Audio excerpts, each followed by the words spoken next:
Hello friends, welcome to love goals academy. Thank you so much for joining us. और आज हम बात करने वाले हैं कि हर एक लिसनर जो होता है वो आपका लाइफ पार्टनर नहीं होता। इसके ऊपर मैं आपको स्टोरी सुनाता हूँ।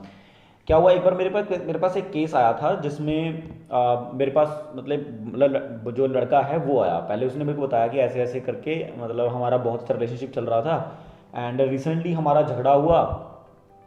और अब मेरी बंदी ने बिल्कुल भी मेरे में इंटरेस्ट देना ख़त्म कर दिया है। मतलब वो किसी दूसरे बंदा है जो मेरे ही क्लासमेट है, वो उसकी तरफ ज़्यादा इंटरेस्ट देने लग गई है और उसका घूमने फिरने भी लग गई है। अब वो मेरा ही दोस्त है, अब ऐसे कर रही है मेरे साथ। मुझे समझ में नहीं आ रहा मैं क्या करूँ। इतना भी कोई बड़ा झगड़ा नहीं हुआ था हमारा। ठीक है, झगड़े तो होते ही रहते हैं, बट ऐसा नहीं कि मैं उस बंदी से, अब मैं अपनी गर्लफ्रेंड से प्यार नहीं करता। मैं पता नहीं उसको समझा नहीं पा रहा हूँ, चीज़ें क्लियर आउट नहीं कर पा रहा हूँ। और मुझे समझ नहीं आ रही वो उस लड़के के साथ क्यों ज़्यादा इतना, मतलब उसकी लड़के की तरफ क्यों इतना जा रही है। वो लड़का भी सही नहीं है और मैं बहुत कंफ्यूज हूँ कि मैं क्या करूँ। तो मैंने बोला ओके ठीक है। तो मैंने बोला कि क्या मैं तुम्हारी गर्लफ्रेंड से बात कर सकता हूँ, बिकॉज मुझे लगा कि कुछ कुछ तो स्टोरी में ट्विस्ट होगा ना मे बी।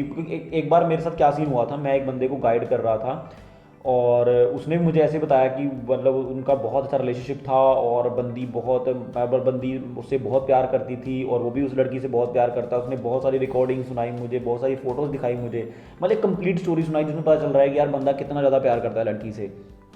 एंड अभी उनका झगड़ा हो गया है। अब जब लड़की से वो बात कर रहा था तो लड़की उसको बहुत ही गंदे तरीके से बात करी। लड़की उससे इतना गंदे तरीके से, मैं सोच रहा भाई क्या मतलब ऐसे कैसे हो सकता है। लड़की किसी दूसरे बंदे से मतलब कॉन्फ्रेंस करके इससे बात कर रही है। मतलब उसने एक और बॉयफ्रेंड बनाया है, वो भी कॉन्फ्रेंस में है, ये बंदा भी साथ में है और तीनों बात कर रहे हैं और इस बंदे की पूरी झंड कर रहे हैं। मतलब इसके इतने गंदे तरीके से बात कर रहे हैं कि शायद ही कोई उसके बाद ट्राई करे दोबारा से लड़के के लिए। और फिर भी वो बंदा ट्राई कर रहा है तो मुझे लगा ही नहीं यार, मतलब बंदा सीरियसली प्यार करता है बंदी से। मे भी कुछ कन्फ्यूजन होगी या बंदी कुछ गलत समझ रही होगी।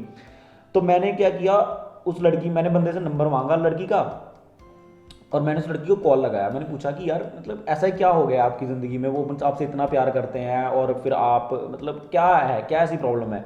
तो पहले तो वो बड़े शॉक्ड हुए क्योंकि बिकॉज उनके लिए पूरा नया था कि अरे ये क्या बात हुई, वो कैसे हमारे रिलेशनशिप के बारे में किसी दूसरे को बता सकते। तो मैंने बोला मैम हमारा काम यही है, हम यही काम करते हैं, हम रिलेशनशिप के लिए गाइड करते हैं लोगों को।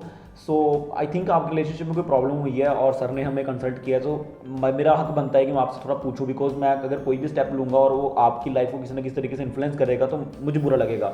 बट मैं जानना चाहता हूँ क्योंकि मैं काफ़ी दिन से उनको गाइड कर रहा हूँ एंड मैं सही ढंग से समझ नहीं पा रहा हूँ कि एक्चुअली में हुआ क्या है। बिकॉज जब आदमी कुछ छुपाता है ना तब हमें समझ में नहीं आता कि एक्चुअली में पंगा कहाँ हुआ है। और उन्होंने कुछ छुपाया था। अब लड़की ने मुझे बताया कि इस बंदे ने मुझे रोड पे थप्पड़ मारा था, सिक्योरिटी गार्ड के सामने। मैंने कोई छोटी सी बात बोली और इसने सिक्योरिटी गार्ड के सामने मुझे रोड पे थप्पड़ मार दिया था। ये कैसा प्यार है। और एक दो बार उसने बोला, एक दो बार पहले भी इसने मेरे पे हाथ उठाया है। तो भैया अगले दिन जैसे वो बंदा आया ना, मैंने उसको बुलाया, मैं भैया मैंने वो जुड़े हाथ, मैं ऐसे लोगों को गाइड नहीं कर सकता जो लोग लड़की पे हाथ उठा दे। मैं आपसे मनाई जाती तो मना लो, मैं मेरे मेरे हाथ बस की बात नहीं, मैं आपको इस चीज़ के लिए गाइड नहीं कर सकता।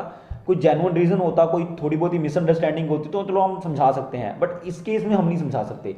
तो ये केस में मुझे ऐसा लगा कि मे बी ऐसा कुछ हो गया होगा या कोई ऐसा झगड़ा हुआ होगा जो ये बंदा लड़का मुझे नहीं बता रहा है। तो मैंने लड़की से बात करी तो लड़की ने मुझे बताया कि कुछ नहीं, ऐसे ही थोड़ा झगड़ा हुआ था हमारा क्लास में, मतलब स्कूल में जब हम थे तो झगड़ा हुआ था हमारा।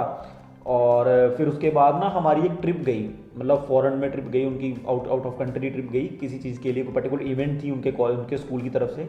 तो वहाँ पे वो लोग गए बट उसका बॉयफ्रेंड नहीं गया साथ में। और एक जो वो जो लड़के से अभी जिसकी तरफ वो ज़्यादा थोड़ा झुकाव ले रही है, उसको लग रहा है कि वो लड़का उसके लिए अच्छा है, तो जिससे आजकल वो ज़्यादा बात कर रही है और ज़्यादा इंटरेस्ट दे रही है उसमें। तो इस बंदे को उसने अपनी पूरी स्टोरी सुनाई कि कैसे कैसे हमारा झगड़ा हो रहा था, कितने टाइम से वो मेरे, मतलब होता है ना कि एक बार थोड़े लंबे टाइम तक हम एक दूसरे से झगड़ा करते रहते हैं। देखो रिलेशनशिप्स है तो उसमें अप्स एंड डाउन आते रहते हैं। मतलब ऐसा नहीं होता कि हम कभी झगड़ा ही नहीं करेंगे। अरे हम झगड़ा करते हैं, बहुत झगड़ा करते हैं, इतना झगड़ा करते हैं कि ऐसा लगता है कि अगले थोड़ी देर बाद मिलेंगे ही नहीं, बात ही नहीं करेंगे, बट फिर हम बात करते हैं, है ना। तो सम टाइम ऐसा हो जाता है कि झगड़े के बीच में हम एक दूसरे से बात ना, थोड़ा लंबा चला गया, एक दूसरे को मना नहीं रहे हैं। तो उनके साथ वैसा ही हुआ। तो अब ये जब जब ट्रिप के अब जर्नी है तो ऑब्वियसली जाने आने में टाइम लगेगा, वहाँ रुकेंगे भी बच्चे। तो इसने उस लड़के से डिस्कस किया। अब उस लड़के ने इसको बहुत ध्यान से सुना। अब इसको लगा कि इतना अच्छा लड़का है, मुझे कितने से सुन रहा है। उसने थोड़ा थोड़ा बहुत समझाया भी होगा जैसे जनरली लड़के करते हैं, है ना। तो उसने थोड़ा बहुत समझाया उसको, ऐसे वैसे नहीं है, ये नहीं है, वो नहीं है, ऐसा नहीं है। एंड वहाँ पे उस लड़के ने उस लड़की को अप्रोच कर लिया। अब यहाँ पे मैं दो कॉन्सिक्वेंसेस बताता हूँ, दो चीज़ें बताता हूँ यहाँ पे अभी आपको। पहली चीज़ कि जब भी कभी ऐसा हो रिलेशनशिप में, कभी भी आपका झगड़ा हो या कुछ भी हो, कोई प्रॉब्लम हो, कोशिश करो कि ऑपोजिट सेक्स के साथ ये बात डिस्कस मत करो। जनरली लड़कियां क्या करती हैं, लड़के दोस्त बना रखे होते हैं उन लोगों ने, और जनरली आजकल आपने वीडियोस में सुना होगा ना, लड़के लड़के बोलते हैं अरे मुझे तुम्हारे बेस्ट फ्रेंड से दिक्कत है, जो कि लड़का है, ठीक है, लड़के ये बात बोलते हैं। तो अब ये उनको सुनाती है पूरी बात। अब इनको क्या लगने लग जाता है कि ये जो बेस्ट फ्रेंड लड़का है ना ये अच्छा है, बट ये जो मेरा बॉयफ्रेंड है ना ये अच्छा नहीं है, क्योंकि ये मेरा दुख नहीं सुनता। बस समझ पा रहे हो यहाँ पे क्या साइकोलॉजी हो जाती है। ये मेरा बेस्ट फ्रेंड अच्छा है क्योंकि ये मेरा दुख सुन पाता है, पर मेरा बॉयफ्रेंड मेरा दुख नहीं सुनता। अरे भैया, हमारी सबकी जिंदगी में मैं शर्त लगा के बोल सकता हूँ, आपकी मम्मी आपके पापा से हजारों बातें छुपाते होंगी और आपके पापा आपकी मम्मी से हजारों बातें छुपाते होंगे, बट वो बातें किसी और को बताते होंगे, क्योंकि हमें अपना हार्ट कहीं ना कहीं तो रिवील करना होता है ना, नहीं तो जल जाएंगे हम अंदर से। बट हमारी अभी मतलब अभी जो एज चल रही है, अभी जो जनरेशन चल रही है, वो इतनी डीपली सोचने के लिए अपने आप को तैयार ही नहीं कर रही है कि भाई थोड़ा सोचो और कोशिश करो कि ऑपोजिट सेक्स के साथ जाके अपने अपनी गर्ल लड़कियों के साथ ही अगर डिस्कस कर लेना ये बात, तो ज़्यादा चलेगी, उसमें वो वाली फीलिंग नहीं आएगी। जैसे अब लड़की अगर लड़के के साथ अपना दुखड़ा रो रही है, लड़का डेफिनेटली उसको पैम्पर करेगा कि कोई बात नहीं, सब अच्छा हो जाएगा, ये वो थोड़ी मोटिवेशन देगा, और लड़की को लगेगा कि भैया ये लड़का थोड़ा अच्छा है। अगर वो थोड़ा मतलब ज़्यादा अपने बॉयफ्रेंड से ज़्यादा थोड़ा फेडअप हो चुकी है, या कुछ भी मान लो उनके रिलेशनशिप में XYZ कुछ भी चल रहा है ना, तो उससे ज़्यादा फेडअप हो चुकी है, तो अब इस बंदे को बताएगी और लगेगा। अब इस लड़के को भी फीलिंग आ रही है कि यार देखो मेरे को सब कुछ बता रही है, ये अपना पर्सनल ये वो सब कुछ मतलब पूरा मेरे को अपना समझती है, हर टाइम मुझे कॉल कर रही है, लगातार मेरे से बात कर रही है, कितना अच्छा हो रहा है। आगे जाके आपको अपनी अपनी स्टोरी भी सुनाऊंगा, मैं भी कहाँ इस चीज़ में फिसला और मुझे कहाँ इस चीज़ की रियलाइजेशन आई थी। तो मैंने उस लड़की को बताया कि ठीक है, उस लड़के ने तुझे प्रपोज किया, तो जो भी हुआ वहाँ पे, देखो ऐसा होता है जब जब हमारा हार्ट ना भर जाता है ना नेगेटिविटी से, जब जब हमें उल्टी करनी होती है अपनी सारी गंदगी, कितना मतलब दिमाग में जितना कचरा भर गया होता है ना, हमें कहीं उल्टी करना होता है, जब तक वो कर नहीं देते ना तब तक हमारा दिमाग शांत नहीं होता। पर जिसके पास हम वो उल्टी कर रहे हैं, ठीक है, उस समय वो व्यक्ति एक अच्छा लिसनर बन के सुन लेता है क्योंकि वो दुख में होते हैं, but it doesn't mean that कि वो व्यक्ति हमारा लाइफ पार्टनर है। अपना लाइफ पार्टनर इस बात पे मत जज करो कि वो कुछ टाइम तक आपको सुन लिया था। मैं हर बार ये बात मेरे साथ बहुत सारी वीडियो में बोल दिया, मैं फिर से रिपीट कर रहा हूँ, कम से कम स्टार्टिंग के 3 महीने तक किसी से ज़्यादा अटैचमेंट मत, मतलब अटैचमेंट बढ़ाने का मेरे कहने का मतलब फिजिकली मत हो जाओ किसी के साथ भी पहले 3 महीनों। मैंने आजकल देखा लड़के इतनी जल्दी फिजिकल होते हैं, किस तो ऐसे हो जाती है पहले दिन ही किस, पहले दिन ही प्रपोज मारा, पहले दिन ही किस, और मतलब फिर 3 महीने में आप क्या ही एक्सपेक्ट करते हो। तो जब आप एक्चुअली में फिजिकली हो जाते हो ना, तो अटैचमेंट और ज़्यादा बढ़ जाती है, और फिर रिलेशनशिप में जब और ज़्यादा सेक्स टॉक होने लग जाती है, तो फिर जनरल फीलिंग्स की टॉक नहीं होती है, फिर जो कि जल्दी ही ब्रेकअप का रीज़न बनता है। तो फर्स्ट पहले 3 महीनों में कोशिश करो एक दूसरे की पर्सनैलिटी को समझने की। 3 महीने दो एटलीस्ट, अपने दिमाग में रखो ये बात, एक दूसरे को बोलने की जरूरत नहीं है, अपने दिमाग में रखो, और 3 महीने एटलीस्ट एक दूसरे की पर्सनैलिटी को समझने की कोशिश करो। यार आप अपना लाइफ पार्टनर चूज करने जा रहे हो, अगर टाइम पास कर रहे हो तो प्लीज रुक जाओ यार, टाइम पास मत करो। मैं पहले बता रहा हूं, इस दुनिया में आप जैसा करोगे आपको वैसा वापस मिलेगा ही मिलेगा, ये नहीं मिलेगा ऐसा सोच के कुछ मत रहो। अगर नहीं पता है तो अभी सुन लिया है तो अभी याद रखना कि जैसा करोगे वैसा वापस मिलेगा मिलेगा। समटाइम ऐसा होता है कि हम लोग लॉन्ग टर्म नहीं सोचते हैं, just we want a girlfriend या just we want a boyfriend, और हम बस सोचते हैं कि यार रिलेशनशिप में जाना है, बट हम लॉन्ग टर्म का नहीं सोचते कि हमारे पापा मम्मी नहीं मानेंगे, हम रिलेशनशिप में आ जाते हैं, फिर 1-2 साल मज़े मज़े बीत जाता है, बट जब वो मूवमेंट आती है कि अब डिसीजन लेना होता है, तब हमारे दिमाग में सारी बातें याद आती हैं। जब उसे कुछ लोगों को होता है ना कि 4-4 साल 5-5 साल का रिलेशनशिप ब्रेक हो गया, ये वही लोग होते हैं जो एक्सटेंड करते रहते हैं कि कोई बात नहीं। और कुछ लोग तो फिर जनरली उनको पता ही होता है कि लास्ट में बेड़ा गर्क होने ही वाला है, लास्ट में पेरेंट्स नहीं मानने वाले हैं, फिर भी वो रिलेशनशिप को खींचते हैं। और ठीक है, ये तो वो लोग हो गए। एक और कैटेगरी के लोग आते हैं यहाँ पे, जो क्या करते हैं कि इनको नया बंदा मिलता है, पुराने बंदे से बोर हो गए, मतलब अब इनकी क्वालिटीज कंपैरिजन होती है, लड़के के साथ भी और लड़कियों के साथ, दोनों के साथ ये चीज़ होती है। यहाँ पे क्वालिटी कंपैरिजन होता है, यार ये मेरा बॉयफ्रेंड तो है पिछले 4-5 साल से, बट इतना सक्सेसफुल नहीं है, इसके पास पैसा नहीं है, इतना सुंदर नहीं है, ये नहीं है, मतलब जैसे ही आपको उससे कुछ बेटर मिला आप उसकी तरफ शिफ्ट हो गए। इनका भैया मुझे प्यार समझ में नहीं आता। ऐसे मैं बहुत बंदों से मिला था जब मैं कॉलेजेस वगैरह में जा रहा था ना, ऐसे में बहुत बंदों से मिला था मैं, इनका तो मुझे प्यार ही समझ में नहीं आता कसम से, मतलब तो जानवरों से भी जानवर की पार्टनर चेंज करते हैं मैं मानता हूँ, बट इनका तो पता नहीं अफेक्शन अटैचमेंट इनकी कहाँ चली गई, जानवरों से भी गंदे निकल गए। मतलब मुझे लगा था इंसान ज़्यादा इमोशनल है, बट इन सारे बच्चों से मुझे पता मिल के पता चला कि नहीं भैया, इंसान से गंदा जानवर ही नहीं है इस दुनिया में, कोई गंदा जानवर नहीं है। खैर बैक टू टॉपिक आते हैं हम लोग। तो ये भी बात मैंने उस लड़की को बताया कि देखो यार, उसने अगर तुम्हें अच्छे से सुन लिया है, डजंट मीन यार वो तुम्हारा पार्टनर है। एज ए पर्सन वो कैसा है तुम मुझे ये बताओ। तो जब उसने एज ए पर्सन डिस्क्राइब किया उसको, तो उसने मुझे बताया कि वो इतना पसंद नहीं है उसको, उसका बॉयफ्रेंड ही पसंद है। तो मैम मेरी माँ तो क्यों इतना कंफ्यूज हो रही है, इसमें फिर कंफ्यूज होने वाली बात ही क्या है। ठीक है उसने तुम्हें सुन लिया, अब मैं तुम्हें सुन रहा हूं। अब तुमने मुझे उसने 1-1.5 घंटा लगा के मुझे पूरी स्टोरी बताई थी, तो मैंने बोला अब मैंने तुम्हें सुना 1-1.5 घंटा कितने पेशेंटली मैंने तुम्हें सुना है। मैं एक बार भी उसमें कुछ बोला हूं, एक बार भी मैंने क्वेश्चन राइज किया, तो तुम्हें लगा नहीं होगा कि मैं कितना अच्छे सुनता हूं, मैं कितने अच्छे सुन रहा हूं तुम्हारी बात, कितना तुम्हें समझ रहा हूं मैं तुम्हारा। फिर उसने और भी अपने बारे में बहुत कुछ बताया, अपनी फैमिली ये वो सब कुछ बताया।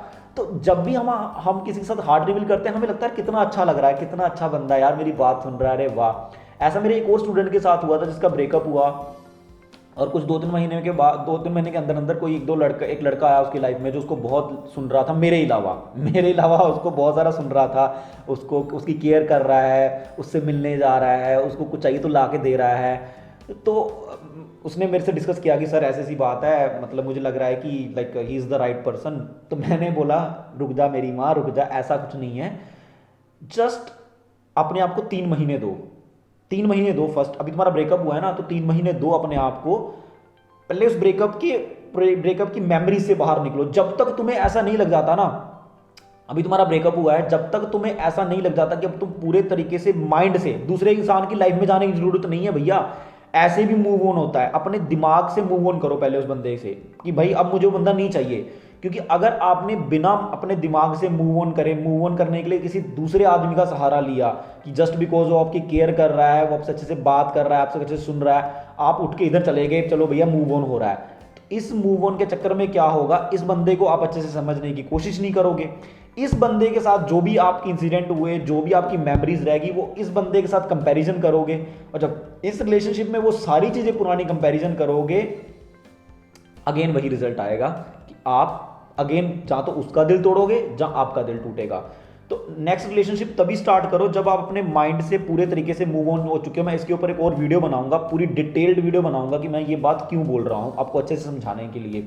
देन एक और स्टोरी सुनाता हूँ यहाँ पे। अब देखो मैं इस चीज़ों पे रिसर्च कर रहा हूँ, मैं इतने सारे कपल्स से मिला हूँ, इतने सारे लोगों से मिल रहा हूँ, अभी भी मैं सीख रहा हूँ। ऐसा नहीं कि मैं बोल रहा हूँ कि मैंने सब कुछ सीख लिया है, मैं एकदम एक्सपर्ट हो गया हूँ। मेरे साथ रिसेंटली अभी ये हुआ कि मैं थोड़ा मतलब परेशान चल रहा था, मतलब काम वाम को लेके बहुत ही स्ट्रेस चल रही थी। समटाइम ऐसा होता है ना यार, कुछ बातें आप पेरेंट्स को नहीं बोल सकते। मतलब हमारे रिलेशनशिप्स में भी देखो, कुछ बातें ऐसी होती है जो हम अपने पेरेंट्स को नहीं बोल सकते, कुछ बातें ऐसी होती है जो हम अपने दोस्तों को नहीं बोल सकते, कुछ बातें ऐसी होती है जो अपने भाई बहन को नहीं बोल सकते, कुछ बातें ऐसी होती हैं जो हम सारी दुनिया को नहीं बता सकते, और कुछ बातें ऐसी होती है जो हम सारी दुनिया को बता सकते हैं, पर अपने बेस्ट अपने जो लाइफ पार्टनर होता है उसको नहीं बता सकते। तो हम हमेशा कभी ना कुछ ना कुछ छुपाते ही हैं, भले एक टाइम पे आके रिवील कर दें, बट एक टाइम तो हम छुपाते ही है ना बातें, है ना। तो मेरे भी थोड़ा स्ट्रेस चल रहा था, तो मेरे को लग रहा था मैं किसी से डिस्कस करूँ, तो मेरे को एक बंदी ने फ़ोन किया। तो भाई बड़ी मस्त बात हो रही है, 3-4 घंटे कॉल चली, वीडियो कॉल पे बात कर रहे हैं, 3-4 घंटे बात चल रही है। मेरे को बड़ा अच्छा लगा, मेरे को भी लगा हाँ यार अभी काफ़ी दिनों से मैं अकेला हूँ, मुझे थोड़ा मतलब मेरे को कोई चाहिए है ना शायद में बात करने के लिए। एटलीस्ट अच्छा लगा मुझे आज इससे बात करके, कितना अच्छा लगा। मैं अपना हार्ट रिवील किया, पुरानी सारी आगे पीछे वाली सारी बातें बताया। तो नेक्स्ट डे मैंने दोबारा उस बंदी से बात करने के लिए, भाई बंदी बात ही नहीं कर रही। मैं बार बार मैं टेक्स्ट कर रहा हूँ, बार बार मैसेज कर रहा हूँ, और मैं कॉल करने की कोशिश कर रहा हूँ, वो बिजी आ रही है। देन आई रियलाइज्ड कि यार ये क्या हो रहा है, मैं क्या कर रहा हूँ, ये क्या कर रहा हूँ मैं। उसने मुझे सुना, ठीक है, ओके दैट्स गुड, बहुत अच्छा हो गया उसने मुझे सुना, बट ठीक है अब बस खत्म। मतलब समझ रहे हो, अब यहाँ पे आप समझ रहे हो आपके साथ क्या होता है। आपको किसी ने सुना, देन थोड़े दिन बात किया, देन आप मैसेज कर रहे हो, आप उसमें इंटरेस्टेड हो रहे हो, वो आप में बिल्कुल इंटरेस्टेड नहीं हो रहा। तो ये बहुत सारे लोगों के साथ होता होगा। सो आई होप कि आप इस पूरी वीडियो में सार समझ गए होगे कि हर एक लिसनर हमारा लाइफ पार्टनर नहीं होता। लाइफ पार्टनर चूज करने के लिए थोड़ी सी बुद्धि यूज करो, पहले सामने वाले इंसान को समझने की कोशिश करो, और कोशिश करो कि जब तक आप उस इंसान को समझ रहे हो ना, प्लीज उसके साथ फिजिकली जाने की कोशिश मत करो।